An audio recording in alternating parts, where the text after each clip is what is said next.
오늘 270차 세종도시살이 강의는 빅데이터로 세상 보기라는 주제로 장요한 국토연구원 데이터랩 팀장님을 모셨습니다. 자, 빅데이터로 세상 보기 오늘 그 주제를 선정을 하면서 여러 가지 생각을 좀 많이 해봤는데 빅데이터를 조금 더 그럴싸하게 좀 접근을 해보겠습니다. 여기 보시면은 전국 뉴스를 집계하는 사이트가 있어요. 전국의 54개 중앙 언론지에서 발표된 빅데이터 관련 뉴스 기사들을 쭉 훑어봤더니 올라갔던 때가 2020년도, 2021년도 그 근방입니다. 2020년도, 2021년도에 저희 삶에 뭐가 있었을까요? 네, 코로나가 있죠. 코로나가 정말 크게 다가오면서 그와 관련된 산업혁명, 비즈니스 스마트 시스템, 뭐 뜻도 모르는 것들이 굉장히 붙어가지고 설명이 많이 되고 있어요. 그만큼 정말 빅데이터가 삶의 하나가 되고 있구나 이렇게 보시면 될 것 같습니다. 그럼 이제 빅데이터는 무엇일까? 이거를 한국말로 조금 순화를 시켜보면은 큰, 많은 정보를 뜻한다고 보시면 되겠습니다. 이제 빅데이터로 세상 보기. 이제 말을 이해를 했으니까 조금 풀어 써볼까요? 풀어 써보면은 다양한 많은 정보로 세상 보기. 여기에서 좀 더 나가서 시간에 따라서 다양하고 많은 정보로 세상을 본다. 이렇게 보시면 되겠습니다. 국책연구기관이기 때문에 그리고 저희가 국가에 이바지하기 위해서 국가에 살아가는 이 현상들을 모니터링합니다. 어떻게 흘러가고 있고 어떻게 변하고 그거를 시시각각 어떻게 더 나은 삶을 제공을 할 수 있을지 그리고 저희 나라가 더 잘 될 수 있을지 고민하면서 이런 모니터링을 하기 시작합니다. 세종시의 시간에 따른 공간의 변화를 한번 살짝 봐볼게요. 자, 85년입니다. 85년인데 보시면은 금강이 있죠. 금강이 산도 있고요. 네. 원수산도 보이고 이렇습니다. 자, 2014년이 되면서 좀 해상도가 조금 올라가긴 했는데 2012년이 되고 여전히 밭입니다. 논밭이 많습니다. 14년 되면서 갑자기 아파트들이 올라가요. 16년이 됐고 아파트 늘어났고요. 다리도 바뀌었고 땅도 바뀌었고 강도 생기고 산도 파이고 아파트는 계속 올라갑니다. 그리고 도시가 형성이 됐고 그리고 얼마 전에 완공된 가운데 동그라미 다리도 있습니다. 여러분들 이미 공간에 따른 빅데이터를 한번 보신 거예요. 이 85년과 2021년 비교해 보시면은 굉장히 많이 변했죠. 저희가 부지불식간에 갑자기 빅데이터가 쏟아진 게 아니고 이렇게 저희 삶에 들어왔습니다. 인구, 경제, 사회 이것들을 빅데이터로 보게 되면은 어떻게 보게 될지 살짝 한번 봐보겠습니다. 인구 변화를 보시게 되면은 앞에 이제 통계청 인구 동향 조사 있습니다. 1993년부터 2021년 사이까지 여러 가지 인구가 있는데 5세 인구로 데이터가 있거든요. 근데 그거를 제가 그냥 분위별로 쪼개가지고 한번 시계열의 흐름을 봤어요. 이때만 하더라도 굉장히 20세 미만의 사람들이 굉장히 많았어요. 근데 지금 뭐 한 20년 지났나요? 65세 이상과 그리고 20살 미만의 인구가 만났어요. 이 미성년자들이라고 할 수 있는 이 연령대 분들이 앞으로 향후 10년, 20년에 저희 국가를 책임질 하는 역할을 하실 분들이기 때문에 이분들이 숫자들이 이렇게 감소하고 있는 것은 굉장히 좀 심각한 일이라고 보시면 되겠죠. 매해 작년 대비 얼마나 늘었는지 줄었는지 이걸 한번 봤어요. 그래서 봤더니 저희가 기대 수명도 늘어나고요. 건강한 삶을 살고 있는데 새로 태어난 아이들은 그렇게 숫자가 많지 않은 거예요. 숫자가 계속 줄고 있죠. 이게 카토그램이라고 하는 건데 2006년이 있고 2021년이 있습니다. 이 두 개 연도가 있는데 이 두 개 연도의 그림을 한번 비교해 본 거예요. 그래서 이쪽 보시면은 제일 왼쪽에 있는 게 20살 미만 그리고 가운데가 경제활동 주축이라고 할 수 있는 20살부터 65세 그 다음이 65세 이상이라고 보면 되고 시군구별로 데이터를 숫자를 넣고 빵을 베이크 한다고 그러죠. 빵을 구웠어요. 그래서 구워서 잘 익고 숫자가 많은 데는 진하고 더 부풀어요. 그래서 부푸른 걸로 보시면은 20살 미만 여기랑 여기 아래 보시면은 이쪽에 잔뜩 있던 진했던 20살 미만의 사람들이 그리고 광역시도쯤으로 보이는 이쪽에 분포가 아래쪽에 보시면은 다 외곽으로 빠졌어요. 오른편에 65세 이상을 보시면은 이때랑 비교해 보면은 부풀지 않았어요. 부풀지도 않고 전국에 고르게 지금 저희가 알고 있는 시군구 행정구역이 잘 보여요.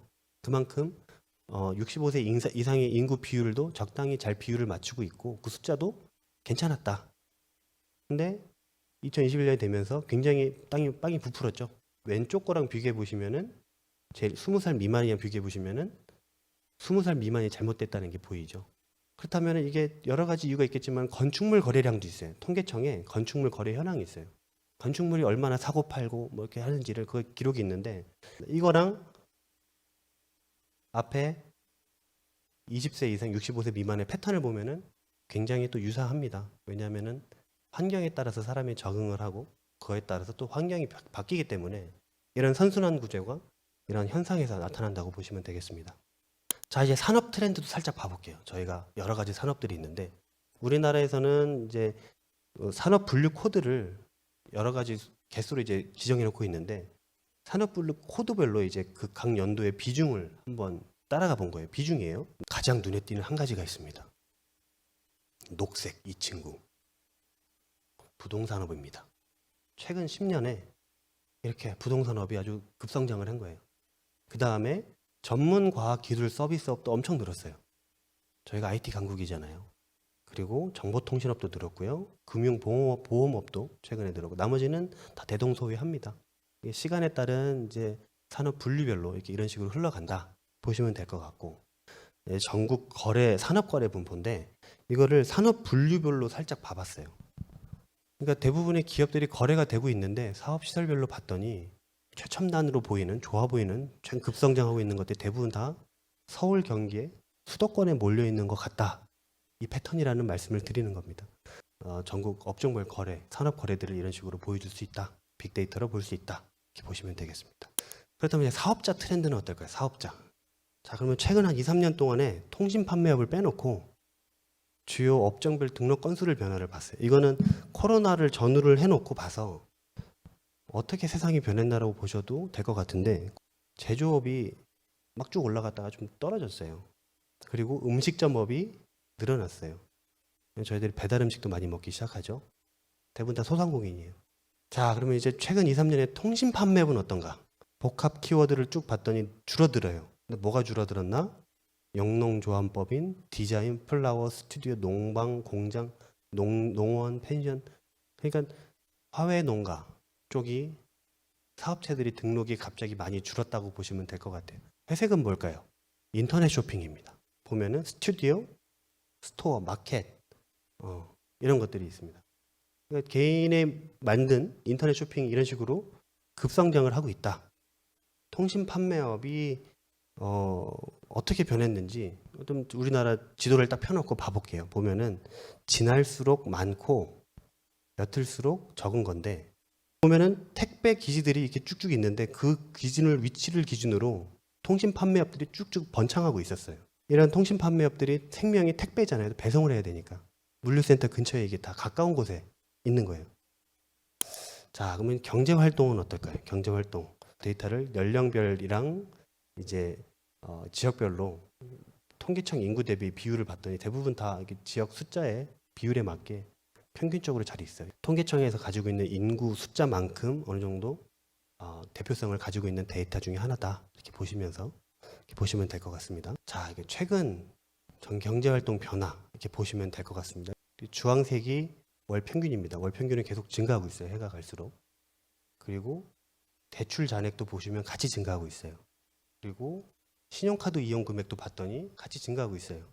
근데 뚝 떨어지는 한순간이 있죠. 2020년 4월 저희 코로나 와가지고 그랬던 건데 근데 6월 보면 쭉 올라갔어요. 저희가 뭐 재난지원금도 좀 받았고 그리고 시에서 관할하는 그런 지원금도 받았기 때문에 이런 부분들이 조금 영향이 있었다. 그래서 전체적으로는 다 상향으로 올라가고 있다.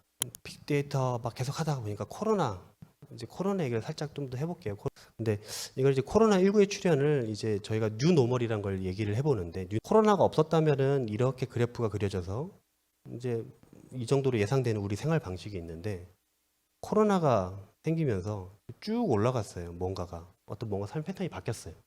그래서 이 빗금 쳐진 부분이 우리가 생각했던 환경 변화, 우리는 환경이 변하고 우리는 적응을 하잖아요. 근데 그게 너무 빨리 온 거예요. 그러면서 이게 그냥 불편한데 이거를 말을 좋게 바꿔볼까 하다 보니까 뉴노멀이라고 하지 않았을까 이런 말씀을 좀 드리고 그 코로나가 터지면서 저희가 활동이 확 줄어들었어요. 탈공간화가 됐습니다. 그러니까 물리적 환경 자체가 이제 저희가 제약받다 보니까는 그 저희가 물리적 환경에서 누리던 그 모든 영위하던 생활 자체가 이제 안 되니까는 다 이제 온라인으로 빠지기 시작한 거죠. 실제로 세계 스마트폰도 코로나 터지고 4월까지는 계속 줄어들었어요. 판매량이. 코로나가 쭉 떨어지다가 갑자기 확 올라갔어요. 왜냐하면 밖에 못 나가니까 내 손 안에 쥐고 있는 이거라도 좀 잘 봐야죠. 뭐 그렇다면 좋은 것만 있냐? 그러면 이게 물리적으로 뭔가 있다가 갑자기 안 좋아지는 것도 있겠죠. 대표적인 예가 여러 가지 예가 있겠지만 그 중에 하나가 여행 산업입니다. 여행 산업. 서울이 여행업으로 등록된 사업자가 제일 많아요. 서울 경기가. 이거를 코로나 전후를 비교해 봤더니 서울 쪽이 굉장히 많이 줄었어요. 빨간색일수록 많이 줄은 건데 서울, 경기도에 국토의 절반 정도의 여행업이 차지하고 있는데 그게 다 빨간색이 됐다는 겁니다. 이런 식으로 변화가 있었다. 이때 코로나가 터지면서 이제 대전시에서 이제 협업 요청이 와서 데이터를 좀 같이 분석을 했어요. 대전광역시가 인구 분포가 보시면은 왼편, 아래편에 사람들이 많이 살고 서쪽, 동쪽, 위쪽엔 상대적으로 적다. 이렇게 보시면 될 것 같고 대전시에 있는 모든 사업체에서 업종별로 이제 주 거래 지역들을 뽑아봤더니 노란색 보이는 건 제조업은 대부분 다 대전으로 많이 가죠. 그 도매매 소매업도 대부분 대전으로 많이 흘러가고요. 그다음에 건설업도 굉장히 대전에 많습니다. 보니까는 그러니까 기업 데이터로 이제 데이터 항목별로 어디랑 주로 거래를 하는지를 본 거죠. 그래서 이런 식으로 흘러가더라. 구별로 한번 쪼개서 봤더니 예를 들어 대덕구 같은 경우는 노란색이 제조업이거든요. 제조업이 좀 더 많고 유성구도 그렇죠. 근데 중구는 제조업이 거의 없어요. 대신에 회색이 도매소매업인데 도매소매업이 굉장히 많습니다. 그러니까 지역별로 활동하고 있는 어떤 데이터라 어떤 그 사업체 분포도 틀리고 거리도 틀리다. 50m 간격으로 이거를 휴대전화를 집계해서 사람들이 얼만큼 돌아다니는지를 집계를 해봤습니다. 사회적 거리두기가 발생이 안 된 시점이었는데 이때 봤더니 계속 전년 대비랑 거의 비슷하다 갑자기 뚝 떨어졌죠. 2020년 2월이거든요. 이때가. 그러면 사람들이 안 돌아다니기 시작한 거예요. 안 돌아다니기 시작하면서 갑자기 사람들이 활동을 줄어들기 시작하고 3월 1일부터 이제 갑자기 좀 늘어나기 시작합니다. 그래서 이런 패턴으로 사회적 거리두기랑 그런 변동에 따라서 이게 사람들이 돌아다니는 게 모니터링이 되더라 이렇게 말씀을 드립니다. 신용카드 소용은 신용카드는 어떻게 쓰였는가? 재난지원금이 어떻게 쓰였는지 봐볼게요. 그래서 이게 빨간색으로 될수록 이제 금액이 높은 거예요. 한 건당 한 건에 결제하는 금액 자체가 어느 정도냐에 따라서 이게 색깔이 이제 바뀌는데 내구재가 뭐 단가가 세니까 그런 걸 수도 있겠죠. 근데 이제 8만 원 뭐 그렇게 해가지고 유성구 같은 경우는 11만 원이네요. 그래서 내구재가 제일 높았다. 생각보다 식생활 유통 이거는 뭐 별로 높진 않았다. 보시면 될 것 같아요. 그래서 이거를 좀 더 자세하게 보자. 그래서 이제 이게 오른편에 보이시는 게 인구 분포라고 보시면 되고 진할수록 사람이 많이 사는 거예요. 왼편은 격자로 거기에 사람이 많이 살면 더 진하게 하고 사람이 덜 살면은 색깔을 연하게 하고 그래서 그 격자에 맞게 이제 개인정보가 침해되지 않는 선에서 인구 분포를 이렇게 가져왔습니다. 그래서 이제 좀 더 자세하게 사람 사는 지역이 보이겠죠. 한 건당 결제를 했을 때 사용 금액이 어떻게 변하고 거기 위치는 어딘가. 그래서 여러 가지 색깔들이 있지만 여기서 보라색으로 표시된 부분이 굉장히 높은 비중을 차지하는 지역이라고 보시면 되겠습니다. 이거 오른편에 있는 그림만 먼저 보실게요. 보면은 사람 사는 데가 이렇게 있는데 거기 말고 바깥쪽에 좀 더 커요. 생각보다. 사람들이 자기가 살고 있는 동네에서도 많이 쓰지만은 한 건당 쓴 금액 비중 자체를 봤더니 살고 있는 곳이 아니라 외곽 쪽에서 좀 더 쓰더라. 쓰는 것 같더라. 이렇게 보시면 될 것 같아요. 그래서 이거를 또 월별로 좀 봤어요. 월별로 봤을 때 이게 그냥 인구 있는 비율에 따라서 거주 지역과 외곽 지역을 나눴는데 사용 금액과 사용 건수를 봤을 때는 외곽 지역은 십자가 표시가 하나씩이죠. 그러니까 그만큼 사용 건수랑 사용 금액이 그렇게 많지는 않다. 근데 거주 지역 봤더니 재난지원금이 4월 중순에 풀렸으니까는 그렇게 흘러가다가 5월에 굉장히 많이 사람들이 쓰기 시작하고 근데 돈을 썼으니까 7월부터는 줄어들어야겠죠. 그래서 이런 식으로 외곽 지역은 그냥 그렇고요. 거주 지역은 이런 식으로 쭉 풀렸다가 사람들이 돈을 다 소진을 했다. 근데 아래 두 줄을 보시면은 한 건당 사용 금액을 기준으로 봤더니 4, 5, 6월에 많이 쓰고 7월부터는 줄어요. 여기는 오히려 한 건당 사용 금액은. 외곽 지역을 봤더니 늘어나요. 긁은 건수로 봤을 때는 그냥 외곽 지역이 별로 안 가는 것 같지만은 한 건당 결제 금액 숫자 자체는 끝까지 굉장히 오래 잘 버텼다. 그래서 경제도 소득에 대한 것도 보셨고 다 보셨어요. 그럼 이거를 그냥 연구한 거를 공부한 거를 우리끼리만 알고 그냥 많으냐? 아닙니다. 여기 인터랙티브 리포트라는 게 있습니다. 저희 연구원에서 만들고 있고요. 그 다음에 모니터링 연구센터, 제가 있는 모니터링 연구센터 그리고 데이터랩에서 주관을 하면서 이거를 시의성 있는 것들을 하나씩 좀 발굴을 해서 1년에 한 4개 정도 많이 있습니다. 여기 많이 있으니까는 집에서 한번 해보시면 재미있을 것 같습니다. 이상 뭐 질문이 없으시면은 이제 마무리 짓도록 하겠습니다. 감사합니다.